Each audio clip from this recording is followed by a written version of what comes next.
I saw a patient in my office. Okay, so he had a stainless steel bottle.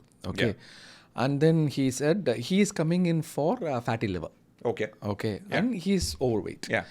We are talking about, he's asking about Mount Jaro and all those things. Okay. Yes. I said, what is this? He said, stainless steel bottle. Yeah. Why are you doing this? Because I need to avoid microplastics. Okay. Okay. And then he starts drinking. I said, what are you drinking? Yeah. He says, Coke. This is exactly the problem. No? This is exactly that double patty, extra cheese burger, extra large fries, and Diet Coke. Diet Coke. So this is the, yeah. So you are convinced, I mean, I'm convinced that when there is something called health optimization. Correct. And health normalization. Yeah. No, it is also a simple hierarchy of risk, right? And people have trouble understanding probability, right? That anytime you see a headline that says that, oh my God, the presence of this, this metabolite in this particular thing increases cancer risk by 100%. Most people immediately think it's a deadly serious thing. But actually the original risk of that cancer itself is 0.00001 that became 0.0002. That is 100% increase. The headline is 100% increase. Nobody told you that it was a trivial risk to begin with. It is still a trivial risk now. It is not meaningful at all, right? You are still living in Delhi, going out, breathing polluted air. You are still doing all of this stuff. That is a much higher risk, right? So I think people are foundationally, it again goes back to the same thing that people do a nice, interesting trade-off between what they consider a risk versus how much personal effort are they willing to put to change their lifestyle. And they pick the one that is the optimal mix of both. Is it easy for me to avoid all snacks? No. But I can avoid maida. I'll eat millet snacks, which will have more fat, more salt to make it more palatable. So it's just that people are, and then there is enough content on social media that will tell them that that is correct. That's correct. Ghee is a superfood. You put turmeric and drink with milk every day morning till your blood thins.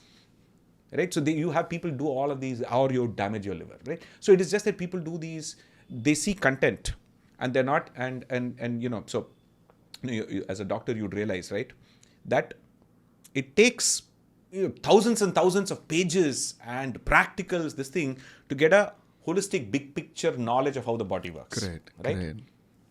But people are of the belief that a 90-second Instagram reel explains to them how a body works. They confuse content with knowledge.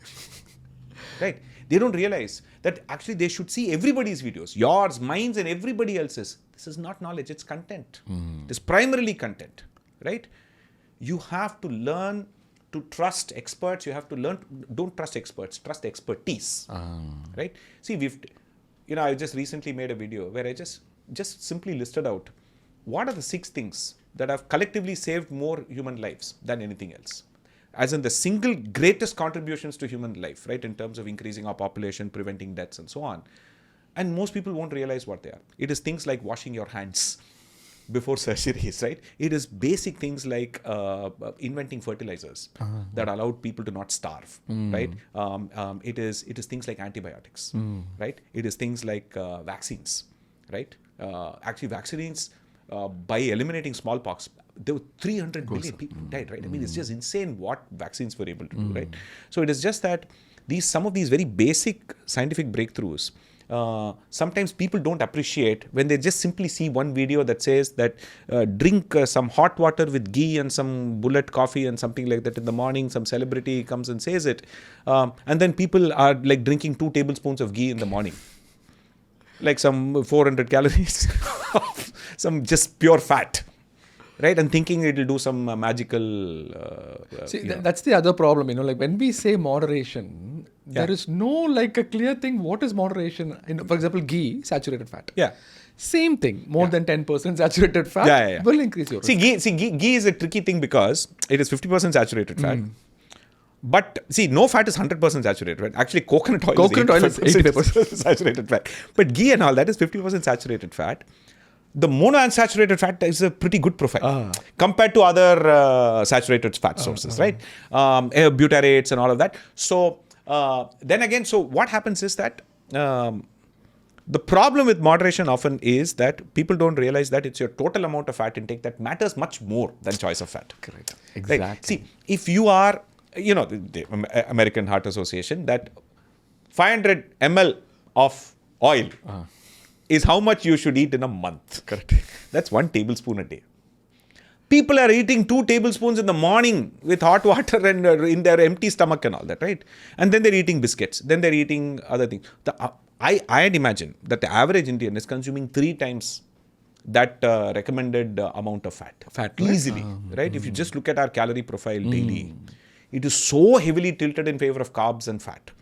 Particularly if you're vegetarian, you're going to pack all your calories in carbs and fat, right? That is why it is even more important to avoid ultra-processed food as much as possible. Yeah, because, so in the sense that, look, see, if you're in India, so the weird thing about India is that content is seen by, if you especially make content in Indian languages, it will be seen by the day laborer, it will be seen by the watchman, it will be seen by the watchman's kids, and will be seen by the South Bombay millionaire, right? And so when somebody says ultra-processed food is just universally bad, it means different things. See, for the day laborer, the guy is not getting enough calories. For him, he absolutely needs to eat, otherwise he will have other problems.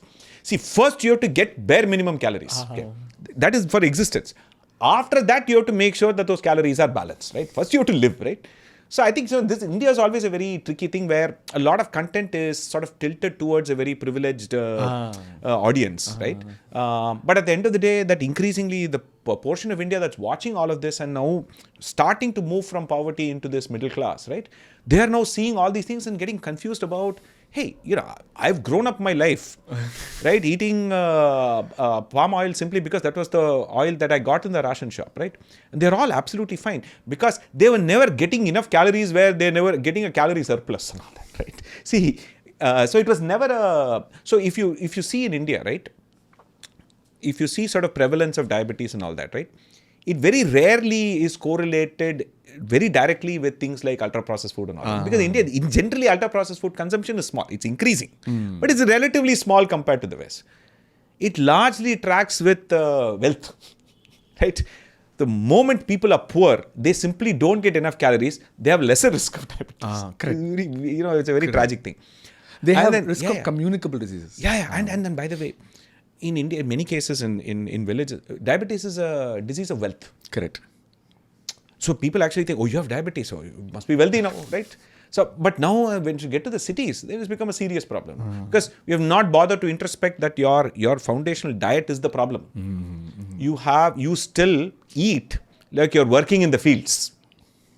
We are working nothing right now, right? You're not moving an inch, right? You're not walking to school. You're not walking to the field. The amount of time you spend even standing has reduced. You're not exercising and you're eating like a guy who's going to work in the fields, right? All our breakfast, all carbs.